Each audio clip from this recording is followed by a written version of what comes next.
एक ही घर में दो बुजुर्ग बैठे हैं। दोनों ने अपनी पूरी जिंदगी अपनी औलाद के लिए लगा दी।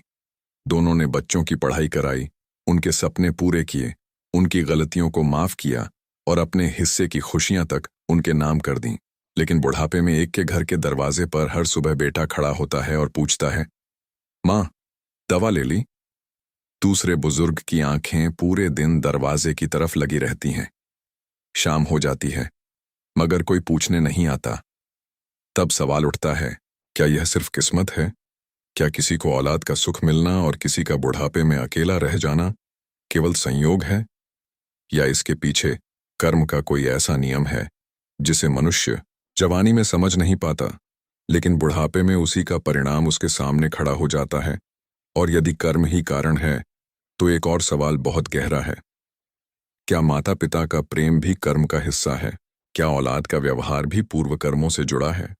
और क्या कोई मनुष्य अपने कर्म बदलकर अपने आने वाले समय को बदल सकता है? इन्हीं प्रश्नों को लेकर एक दिन मिथिला नरेश के मन में बड़ी बेचैनी उठी। राजमहल में सब कुछ था, धन था, सम्मान था, सेवक थे, सुख सुविधाएं थीं, लेकिन मनुष्य के भविष्य का कोई भरोसा नहीं। उन्होंने मन ही मन सोचा, आज जिसके 4 पुत्र हैं, क्या जरूरी है कि कल चारों उसके पास बैठेंगे? और जिसके कोई संतान नहीं, क्या वह निश्चित रूप से अकेला रहेगा? आखिर बुढ़ापे में मनुष्य के पास कौन रहेगा? उत्तर खोजते खोजते वे ऋषि अष्टावक्र जी के पास पहुंचे। उन्होंने प्रणाम किया और बोले, गुरुदेव, एक बात मेरे मन को बहुत परेशान करती है। मनुष्य पूरी जिंदगी अपनी संतान के लिए जीता है, लेकिन मैंने देखा है कि कभी 4-4 बेटे होने के बाद भी माता पिता अकेले रह जाते हैं, और कभी एक ही संतान अपने माता पिता का ऐसा सहारा बन जाती है कि उनका बुढ़ापा स्वर्ग जैसा हो जाता है। ऐसा क्यों? ऋषि अष्टावक्र जी कुछ क्षण शांत रहे, फिर बोले, राजन, तुमने पूछा है कि बुढ़ापे में कौन सहारा पाएगा, लेकिन प्रश्न इससे भी गहरा है। नरेश ने पूछा, इससे गहरा? ऋषि बोले, हाँ, प्रश्न यह नहीं कि बुढ़ापे में तुम्हारे पास कौन रहेगा। प्रश्न यह है कि तुमने जीवन भर अपने भीतर क्या बनाया है। राजा चुप हो गए। ऋषि अष्टावक्र जी ने आगे कहा, मनुष्य अपने बुढ़ापे का दुख अक्सर औलाद के सिर लिख देता है, लेकिन वह यह भूल जाता है कि संतान को जन्म देना और संतान के हृदय में स्थान बनाना 2 अलग बातें हैं। यह बात सुनकर राजन गंभीर हो गए। ऋषि बोले, जिस माता पिता ने बच्चे को केवल अपनी संपत्ति समझा, वह बड़ा होकर स्वतंत्र होते ही दूर जा सकता है। जिसने बच्चे को प्रेम दिया, लेकिन उसके जीवन पर अपना अधिकार नहीं थोपा, उसकी संतान दूर रहकर भी हृदय से पास हो सकती है। फिर उन्होंने कहा, लेकिन कर्म का नियम इससे भी सूक्ष्म है। भाग 1, औलाद सहारा है या कर्म का आईना? ऋषि अष्टावक्र जी ने मिट्टी से एक छोटा दीपक उठाया। राजन, ये दीपक देख रहे हो? हाँ गुरुदेव। इसमें तेल कोई और डाले और प्रकाश की अपेक्षा तुम करो, तो क्या ऐसा संभव है? राजन ने कहा, नहीं। ठीक इसी प्रकार मनुष्य जीवन भर जैसा बोता है, उसका प्रभाव किसी न किसी रूप में उसके जीवन में लौटता है। लेकिन याद रखो, कर्म का अर्थ यह नहीं कि हर घटना को तुरंत पिछले जन्म का परिणाम कह दिया जाए। कर्म का एक भाग तुम्हारे पुराने संस्कारों से आता है, एक भाग तुम्हारे वर्तमान आचरण से बनता है, और एक भाग उन परिस्थितियों से जुड़ा होता है जिन्हें तुम नियंत्रित नहीं कर सकते। राजा ने पूछा, तो फिर यह कैसे समझें कि कौन बुढ़ापे में अकेला होगा? ऋषि मुस्कुराए, जो व्यक्ति अकेलेपन से डरकर संतान पैदा करता है, वह पहले ही एक भ्रम में जी रहा है। राजन ने आश्चर्य से देखा, भ्रम? हाँ, संतान तुम्हारी संपत्ति नहीं है, वह जीवन की एक स्वतंत्र यात्रा है। वह तुम्हारे घर जन्म लेती है, लेकिन तुम्हारे लिए नहीं जन्म लेती। ये शब्द राजन के हृदय में उतर गए। ऋषि बोले, माता पिता का धर्म है कि वे बच्चे को शरीर, संस्कार, शिक्षा और प्रेम दें, लेकिन बदले में यह मांगना कि वह जीवन भर हमारी इच्छा के अनुसार चले, यही वह बंधन है जो प्रेम को धीरे धीरे बोझ बना देता है। फिर उन्होंने एक गहरी बात कही, जिस माता पिता ने बच्चे से हर कदम पर कहा, हमने तुम्हारे लिए इतना किया है, वे अनजाने में प्रेम को ऋण बना देते हैं। राजा ने पूछा, लेकिन गुरुदेव, माता पिता ने त्याग किया है तो संतान को उनका सम्मान तो करना चाहिए। निश्चित ही माता पिता का सम्मान करना मनुष्य की सुंदरता है, लेकिन सम्मान और भय अलग हैं, कृतज्ञता और मजबूरी अलग हैं। ऋषि ने कहा, यदि संतान प्रेम से पास आती है तो वह सहारा है, यदि अपराध बोध से पास आती है तो वह बंधन है। राजा ने पूछा, गुरुदेव, क्या बुढ़ापे में अकेलापन अचानक आता है? ऋषि अष्टावक्र जी ने उत्तर दिया, नहीं राजन, अधिकांश समय अकेलापन बुढ़ापे में दिखाई देता है, लेकिन पैदा बहुत पहले हो चुका होता है। कैसे? जब मनुष्य अपने बच्चों को बड़ा करते समय उनके मन को समझने के बजाय केवल उनकी गलतियां गिनता है, जब वह हर निर्णय में नियंत्रण चाहता है, जब वह उनकी सफलता को अपना अहंकार और उनकी असफलता को अपना अपमान समझता है, जब वह कहता है, तुम मेरी औलाद हो, इसीलिए तुम्हें वही करना होगा जो मैं चाहता हूं, उसी दिन दूरी की पहली दीवार बनती है। राजन ध्यान से सुन रहे थे। ऋषि बोले, कुछ माता पिता बच्चों को इतना बांध देते हैं कि बच्चा घर से निकलने के बाद सांस लेना सीखता है। फिर उन्होंने कहा, और कुछ माता पिता ऐसे होते हैं जो बच्चे को स्वतंत्रता देते हैं, लेकिन संस्कारों की जड़ इतनी मजबूत रखते हैं कि बच्चा दूर जाकर भी माता पिता को भूलता नहीं। राजा ने पूछा, तो क्या संस्कार ही बुढ़ापे का सहारा बनते हैं? संस्कार सहारा बन सकते हैं, लेकिन कोई गारंटी नहीं है। जीवन में परिस्थितियां बदलती हैं, संतान विदेश जा सकती है, आर्थिक कठिनाइयां आ सकती हैं, संबंधों में परिवर्तन हो सकता है। इसलिए बुद्धिमान मनुष्य प्रेम करता है, लेकिन अपनी पूरी शांति को किसी दूसरे मनुष्य के व्यवहार के हवाले नहीं करता। यह सुनकर राजन कुछ देर शांत रहे, फिर बोले, गुरुदेव, यह बात बहुत कठिन है। ऋषि बोले, राजन, यदि तुम पूछो कि कौन सी संतान बुढ़ापे में माता पिता का सहारा बनती है, तो मैं कहूंगा, वह संतान जिसके भीतर करुणा जीवित रहती है। और करुणा कैसे पैदा होती है? उसे केवल भाषण से नहीं बनाया जा सकता। बच्चा घर देखकर सीखता है। घर देखकर, हाँ, यदि बच्चा देखता है कि पिता अपने बूढ़े माता पिता से सम्मान से बात करता है, तो वह सम्मान सीखता है। यदि वह देखता है कि घर में कमजोर व्यक्ति का मजाक उड़ाया जाता है, तो वह शक्ति का अहंकार सीखता है। ऋषि ने कहा, बच्चे तुम्हारी बातें कम और तुम्हारा व्यवहार ज्यादा याद रखते हैं। राजा की आंखों के सामने अपने बचपन की कई बातें घूम गईं। ऋषि आगे बोले, यदि तुम चाहते हो कि तुम्हारी औलाद बुढ़ापे में तुम्हें मनुष्य समझकर देखे, तो आज तुम भी अपने घर के बुजुर्गों को बोझ मत समझो। यदि तुम चाहते हो कि बच्चा तुम्हारी पीड़ा समझे, तो आज तुम भी उसकी छोटी छोटी पीड़ाओं को समझो। यदि तुम चाहते हो कि वह तुम्हारे निर्णयों का सम्मान करे, तो आज तुम भी उसके अस्तित्व का सम्मान करो। फिर उन्होंने कहा, कर्म का सबसे बड़ा रहस्य यही है, तुम जो दुनिया में भेजते हो, वही केवल वस्तु के रूप में नहीं, संस्कार के रूप में भी घूम कर लौटता है। गुरुदेव, आपकी बात समझ में आती है, लेकिन एक प्रश्न अभी भी बाकी है। ऐसे माता पिता भी तो होते हैं जिन्होंने बच्चों को बहुत प्रेम दिया, अच्छे संस्कार दिए, फिर भी बुढ़ापे में उनकी संतान उनके साथ नहीं रहती। इसका क्या कारण है? ऋषि अष्टावक्र जी ने उत्तर दिया, यही वह स्थान है जहां मनुष्य को कर्म के नाम पर जल्दबाजी से निर्णय नहीं करना चाहिए। राजा ध्यान से सुनने लगे। किसी का अकेला रह जाना यह प्रमाण नहीं कि उसने अवश्य कोई बुरा कर्म किया था। तो क्योंकि जीवन केवल कर्म फल की गणित नहीं है, शरीर, परिस्थिति, समाज, समय, दूसरे मनुष्यों के निर्णय और अनगिनत कारण जीवन को प्रभावित करते हैं। ऋषि ने कहा, यदि कोई वृद्ध माँ अपने बेटे को बहुत प्रेम करती थी, लेकिन बेटा दूर शहर में नौकरी करता है और वर्ष में केवल 2 बार मिल पाता है, तो क्या हम कहेंगे कि माँ ने बुरा कर्म किया? राजा ने सिर हिलाया, नहीं। इसीलिए किसी अकेले बुजुर्ग को देखकर यह निर्णय मत देना कि यह उसके कर्मों का फल है। यह वाक्य कभी कभी दूसरे के घाव पर नमक बन जाता है। राजा ने पूछा, तो गुरुदेव, बुढ़ापे में सबसे बड़ा सहारा क्या है? ऋषि अष्टावक्र जी बोले, पहला, स्वस्थ शरीर जितना संभव हो। दूसरा, आत्मनिर्भरता जितनी संभव हो। तीसरा, कुछ सच्चे संबंध। चौथा, ऐसा मन जो परिस्थिति बदलने पर टूटे नहीं। और पांचवा, अपने वास्तविक स्वरूप की पहचान। राजा ने पूछा, अपने वास्तविक स्वरूप की पहचान? ऋषि बोले, हाँ राजन, यही अष्टावक्र का मूल रहस्य है। जब तक तुम अपने आप को केवल शरीर, नाम, परिवार, पद और संबंध मानते हो, तब तक हर बदलाव तुम्हें हिला देगा। बच्चा पास है, तुम खुश। बच्चा दूर है, तुम दुखी। बच्चा पूछता है, तुम्हें अच्छा लगता है। बच्चा नहीं पूछता, तुम टूट जाते हो। लेकिन जब तुम्हें यह अनुभव होने लगे कि तुम्हारा अस्तित्व किसी दूसरे के व्यवहार से छोटा बड़ा नहीं होता, तब भीतर एक नई स्वतंत्रता जन्म लेती है। ऋषि बोले, औलाद से प्रेम करो, लेकिन अपनी आत्मा का आधार औलाद को मत बनाओ।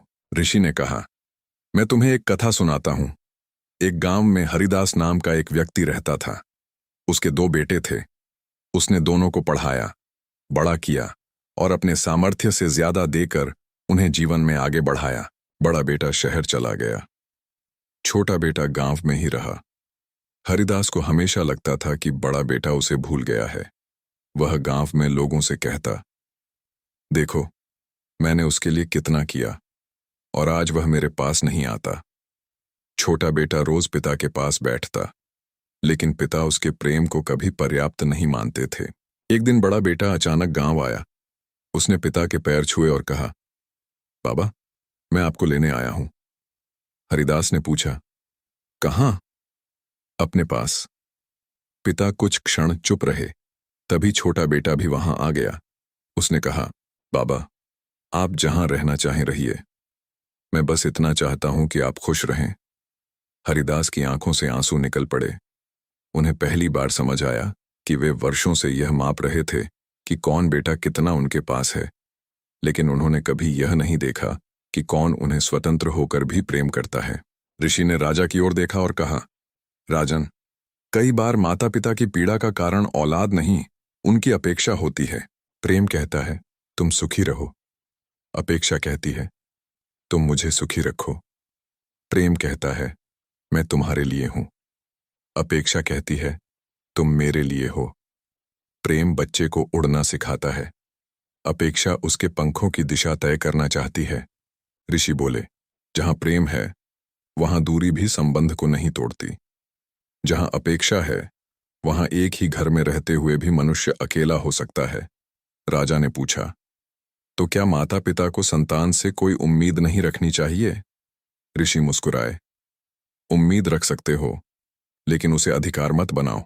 आशा रख सकते हो, लेकिन उसे जीवन मरण का प्रश्न मत बनाओ। प्रेम करो, लेकिन बदले की गिनती मत रखो। गुरुदेव, यदि किसी व्यक्ति को लगता है कि उसने अपने बच्चों के साथ गलत व्यवहार किया है, तो क्या अब भी कुछ बदला जा सकता है? ऋषि अष्टावक्र जी बोले, जब तक चेतना जाग रही है, तब तक सुधार का द्वार बंद नहीं होता। सबसे पहले अपनी गलती स्वीकार करो। दूसरा, बच्चे से बिना शर्त संवाद करो। तीसरा, पुराने हिसाब मत खोलो। चौथा, अपने व्यवहार में बदलाव लाओ। और पांचवां, परिणाम को पकड़कर मत बैठो।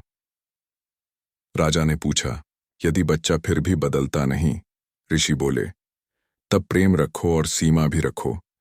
क्षमा करो, लेकिन स्वयं को नष्ट मत करो। संबंध बचाने का प्रयास करो, लेकिन अपनी आत्मा की शांति किसी दूसरे की इच्छा पर मत छोड़ो। फिर उन्होंने कहा, कर्म बदलने का अर्थ यह नहीं कि तुम संसार को अपनी इच्छा के अनुसार बदल दोगे। कर्म बदलने का अर्थ है तुम्हारी दृष्टि, तुम्हारी प्रतिक्रिया और तुम्हारा आचरण बदलने लगे। ऋषि बोले, राजन, बुढ़ापे का सबसे खतरनाक भ्रम क्या है जानते हो? राजा ने पूछा, क्या? यह सोचना कि अब मेरे जीवन में कुछ नया नहीं हो सकता। उन्होंने कहा, उम्र शरीर की होती है, चेतना की नहीं। यदि कोई व्यक्ति 70 वर्ष की उम्र में भी अपने भीतर शांति खोज ले, तो वह अकेला होकर भी पूर्ण हो सकता है। और कोई व्यक्ति 25 वर्ष की उम्र में भी हजारों लोगों के बीच रहकर अकेला हो सकता है। राजा ने कहा, तो असली अकेलापन क्या है? ऋषि बोले, असली अकेलापन लोगों का न होना नहीं है। असली अकेलापन स्वयं से दूर हो जाना है। यह सुनकर राजन बहुत देर तक मौन रहे।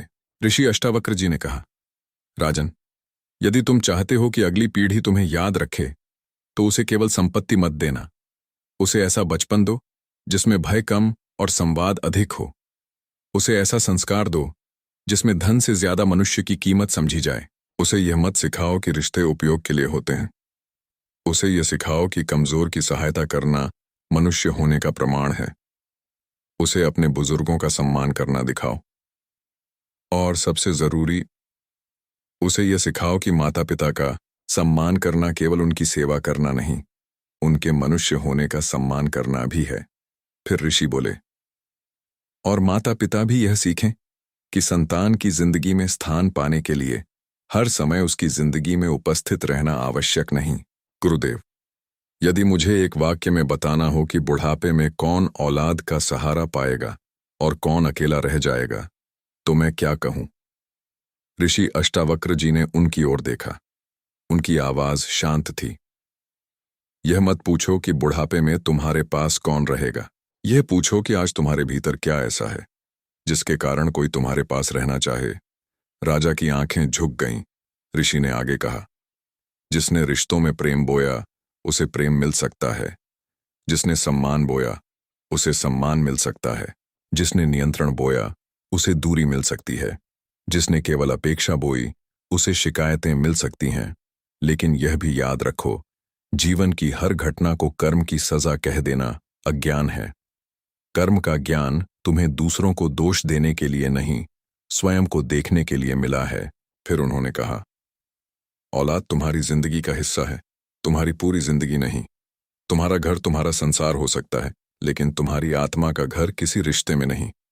जो यह समझ गया वह बुढ़ापे से डरना छोड़ देता है। आज यदि आपके माता पिता जीवित हैं तो एक बार उनके पास बैठिए। जरूरी नहीं कि आप उनके लिए बहुत महंगा सामान खरीदें। कभी कभी 5 मिनट की सच्ची बातचीत वर्षों की कमी पूरी कर देती है। उनसे पूछिए, आप ठीक हैं? आपको किसी चीज की जरूरत है? और यदि आपके बच्चे आपसे दूर हैं तो उन्हें हर दिन अपराध बोध मत दीजिए।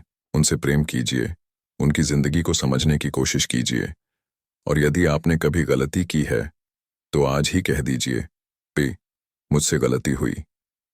क्योंकि कुछ शब्द देर से बोले जाएं तो भी संबंध बच सकते हैं।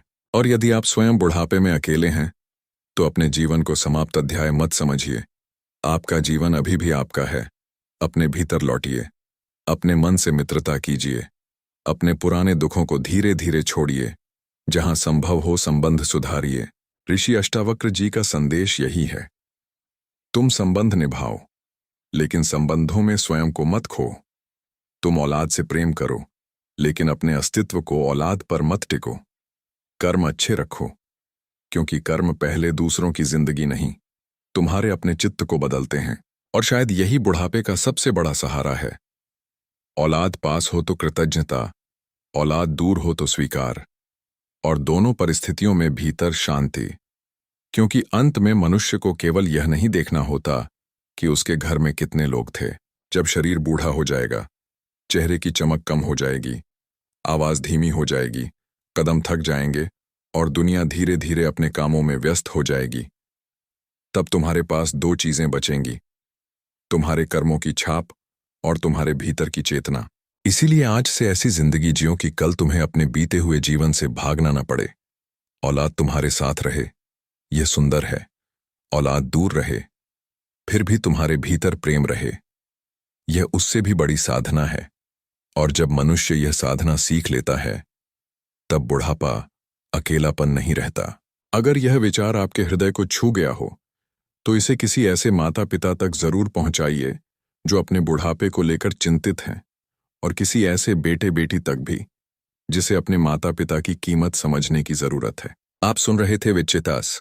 ऐसे ही गहरे आध्यात्मिक विचारों के लिए चैनल से जुड़े रहिए। वीडियो को पसंद कीजिए और अपने विचार कमेंट में जरूर लिखिए।